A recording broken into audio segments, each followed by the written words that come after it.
Lal Qila car धमाके मामले से जुड़ा एक बड़ा अपडेट सामने आया है, जिसने इस केस की दिशा बदल दी है।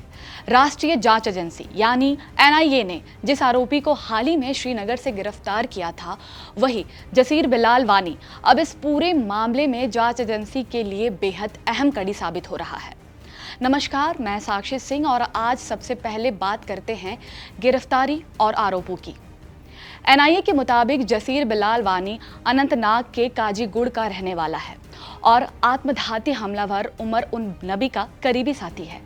एजेंसी का दावा है कि वानी इस साजिश का सिर्फ एक हिस्सा नहीं, बल्कि शुरू से अंत तक एक सक्रिय साजिश करता रहा है।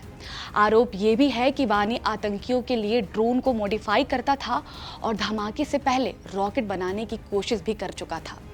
यानी तकनीकी तौर पर आतंकी हमलों को अंजाम देने की उसकी भूमिका बेहद महत्वपूर्ण बताई जा रही है। दिल्ली में 10 नवंबर को लाल किले के बाहर जो धमाका हुआ था, उसकी जांच जब तेजी से आगे बढ़ी तो कई अहम सुराग सामने आए। इन्हीं सुरागों के आधार पर एनआईए ने 17 नवंबर को वानी को श्रीनगर से गिरफ्तार किया।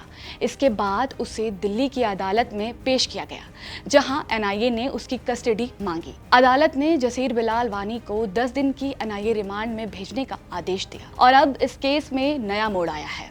जसीर बिलाल वानी ने एनआईए कोर्ट में एक अर्जी दाखिल की है, जिसमें उसने मांग की है कि उसे एनआईए हेडक्वार्टर में अपने वकील से मिलने की अनुमति दी जाए। आमतौर पर ऐसे मामलों में कोर्ट और एजेंसी दोनों स्तर पर सुरक्षा और प्रिवेसी को लेकर कड़े प्रोटोकॉल होते हैं। इसीलिए वानी की इस अर्जी को लेकर खास तौर पर निगाहें टिकी हैं कि कोर्ट क्या फैसला लेती है। पटियाला हाउस स्थित एनआईए कोर्ट आज इस अर्जी पर सुनवाई करेगी। एनआईए का कहना है कि वानी की भूमिका बेहद गंभीर है। एजेंसी का दावा है कि वानी न सिर्फ घटनास्थल से जुड़े तकनीकी पहलुओं को समझता था, बल्कि पूरे प्लानिंग के दौरान वो उमर उन नबी के साथ लगातार संपर्क में था। उसने ड्रोन को ऐसे मॉडिफाई किया था ताकि उसे धमाकों और निगरानी दोनों के लिए इस्तेमाल किया जा सके। इस पूरे मामले में एनआईए की स्ट्रेटजी फिलहाल साफ है।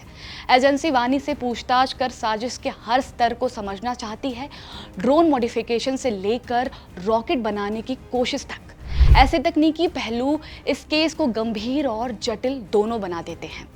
जांचकर्ताओं का मानना है कि वानी जैसे लोगों को पकड़ना जरूरी है, क्योंकि ये आतंकी नेटवर्क के टेक्निकल बैकबोन होते हैं।